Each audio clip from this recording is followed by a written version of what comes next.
खरगोश माँ अपने छोटे छोटे बच्चों को दूध पिला रही थी। तभी अचानक खतरा मंडराने लगा। दो आर्कटिक भेड़िए धीरे धीरे उनकी ओर बढ़ रहे थे। भेड़ियों को देखते ही खरगोश माँ तेजी से भागने लगी और अपने नन्हे बच्चों को वहीं छोड़कर दूर चली गई। इस समय भेड़ियों को बच्चों की गंध मिल चुकी थी और वे धीरे धीरे उनकी ओर बढ़ने लगे। छोटे खरगोशों के शरीर का रंग जमीन से इतना मिलता जुलता था कि उन्हें ढूंढ पाना बेहद मुश्किल था। दूर से खरगोश माँ यह सब देख रही थी। जैसे ही उसने देखा कि भेड़िए बच्चों के करीब पहुंच रहे हैं, वह बेचैन हो उठी। वह अपने पिछले पैरों पर खड़ी होकर जोर जोर से आवाजें निकालने लगी ताकि भेड़ियों का ध्यान उसकी ओर चला जाए। उसने जानबूझकर खुद को भेड़ियों की नजरों में ला दिया। भेड़ियों ने आवाज सुनी और तुरंत खरगोश माँ की तरफ दौड़ पड़े। असल में खरगोश माँ अपने बच्चों को छोड़कर भागी नहीं थी, बल्कि उन्हें बचाने की कोशिश कर रही थी। वह चाहती थी कि भेड़िए उसके पीछे लग जाएं और बच्चे सुरक्षित बच जाएं। अब भेड़िए पूरी ताकत से खरगोश माँ का पीछा कर रहे थे। ऐसा लग रहा था कि वे किसी भी पल उसे पकड़ लेंगे। तभी खरगोश माँ अचानक तेजी से दिशा बदलती और भेड़ियों को चकमा दे देती। आर्कटिक खरगोश की रफ्तार लगभग 60 किलोमीटर प्रति घंटे तक पहुंच सकती है। उसका शरीर छोटा और बेहद फुर्तीला होता है, इसलिए दिशा बदलने में वह माहिर होती है। दूसरी तरफ भेड़ियों के लिए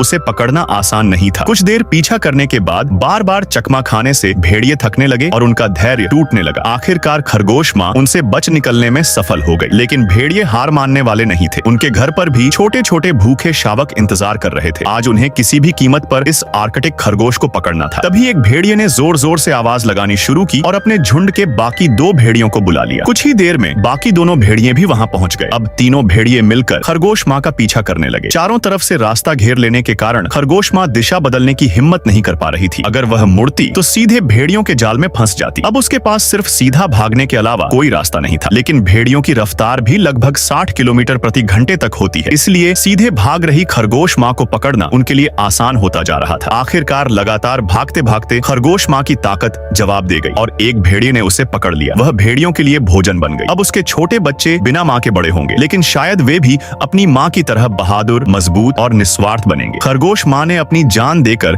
अपने बच्चों की जिंदगी बचाई। माँ का प्यार किसी जाति या प्रजाति का मोहताज नहीं होता। ममता दुनिया की सबसे महान और निस्वार्थ भावना है। बर्फ से ढकी उस वीरान आर्कटिक धरती पर एक माँ ने अपने बच्चों के लिए अपना सब कुछ कुर्बान कर दिया। दुआ है कि वे नन्हे बच्चे बर्फीली हवाओं के बीच मजबूत बनकर बड़े हों और इस विशाल आर्कटिक दुनिया में जिंदगी की उम्मीद को आगे बढ़ाते रहें।